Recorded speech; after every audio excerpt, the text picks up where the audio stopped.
Selamat datang kembali di channel Sitora TV yang selalu membahas berita terbaru terupdate terpercaya. Hari ini ada 4 berita yang mengejutkan tentang Prabowo dan Gibran. Sebelum Mimin bacakan berita, Mimin mohon kepada kalian semua untuk subscribe channel ini dan jangan lupa like serta komen. Oke, langsung saja kita mulai ke berita yang pertama. Anies Baswedan harus segera gaungkan tolak hasil pemilu curang, sebelum pengkhianatan terjadi. Paslon Capres-Cawapres Prabowo Gibran menunjukkan jumlah suara yang unggul dari dua pesaing lainnya berdasarkan hasil quick count dan real count. Kubu Amin dan Ganjar Mahfud sama-sama mengeluarkan statement adanya indikasi pemilu curang. Pengamat politik sekaligus akademisi Rocky Gerung, menanggapi kabar yang belakangan ini menjadi perbincangan publik. Rocky menanyakan, apakah kedua pasang yakni Anies Baswedan dan Ganjar Pranowo berani menolak hasil pemilu 2024? Kita mau tuntut dua pasangan ini, datang dong ke publik, katakan bahwa memang itu curang, maka kami menolak hasilnya, bukan nunggu hasil akhirnya nanti, kata Rocky dalam salah satu sesi diskusi media nasional.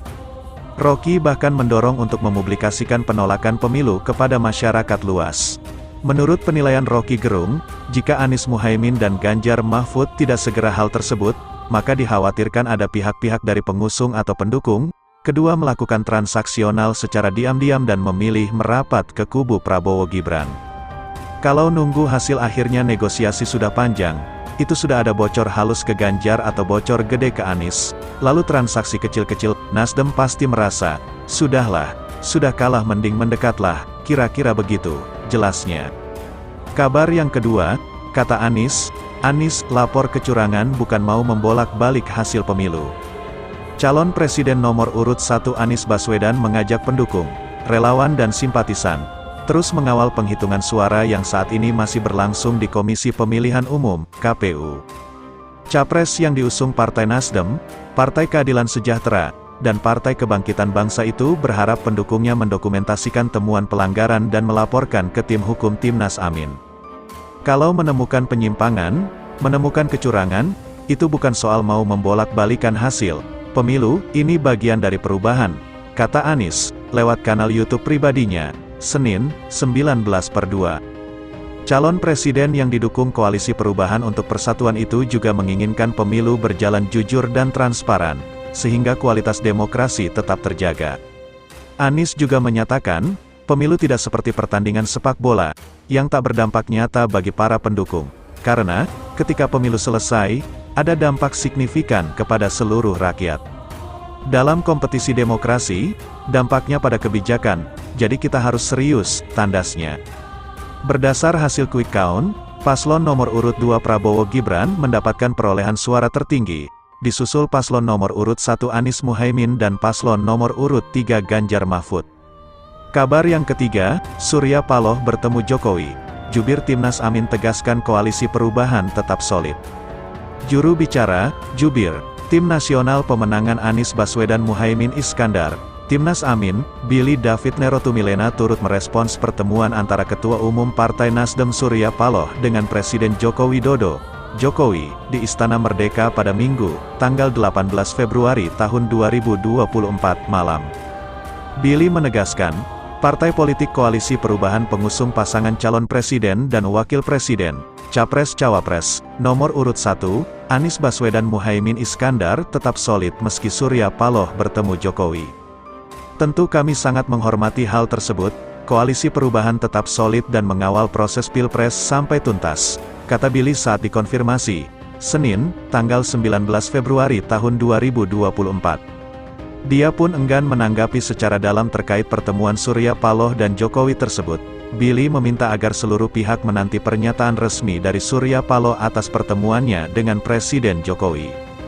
Termasuk jika pertemuan Pak Anies dan Pak SP, ada pembahasan pertemuan semalam kemudian tidak disampaikan ke publik, juga pasti penuh pertimbangan yang matang. Untuk hasil pertemuan semalam kita tunggu pernyataan resmi dari Nasdem, ujar dia.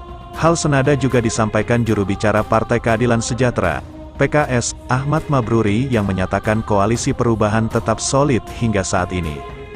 Perihal, apakah pertemuan Surya Paloh dengan Jokowi diindikasikan sebagai sinyal Partai Nasdem akan merapat ke Koalisi Indonesia Maju pengusung Prabowo Gibran, dia enggan menjawab secara detail.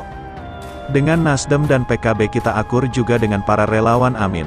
Masalah prediksi Nasdem bergabung ke 02 kita lihat saja nanti, kata Mabruri.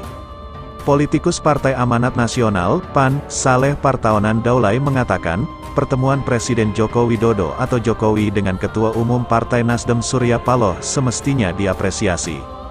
Wakil Sekretaris TKN Prabowo Subianto dan Gibran Rakabuming Raka ini mengungkapkan, seharusnya tokoh lain juga harus mencontoh Jokowi dan Surya Paloh. Dia menyebut hal ini karena Pilpres dan Pileg telah usai. Dan tentu perlu dicontoh oleh tokoh-tokoh lainnya.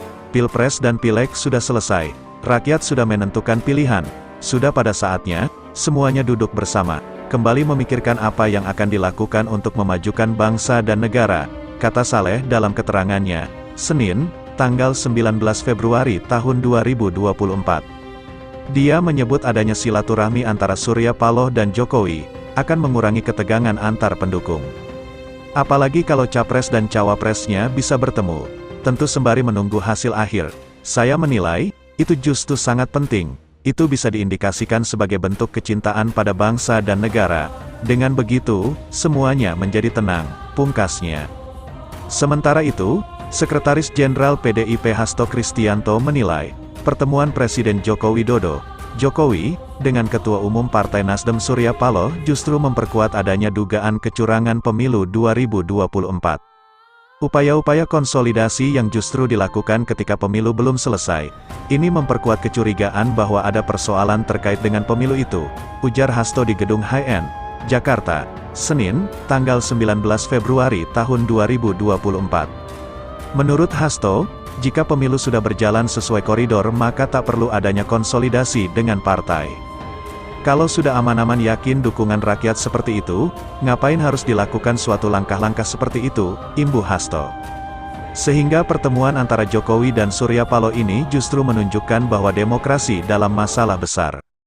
Tetapi ketika proses konsolidasi justru tetap dilakukan itu menunjukkan ada question mark yang kemudian harus dijawab bersama-sama bahwa demokrasi kita sedang berada dalam masalah besar, sambungnya. Salah seorang pendukung Capres nomor urut 01 Anies Baswedan emosi dengan hasil Pilpres 2024. Tampak dalam video dibagikan ulang oleh akun Instagram @terangmedia. Perempuan Parubaya mengaku tak percaya calon presidennya kalah di Pilpres 2024. RPD. Pertemuan antara Presiden Joko Widodo dengan Ketum Nasdem Surya Paloh menjadi perhatian berbagai pihak. Banyak yang bertanya-tanya terkait tujuan dari pertemuan tersebut. Sementara di waktu yang bersamaan, Capres Anies Baswedan justru melakukan siaran langsung di TikTok. Anies melakukan siaran langsung di TikTok bersama kedua anaknya Tia dan Mikhail pada Minggu, tanggal 18 Februari tahun 2024, malam.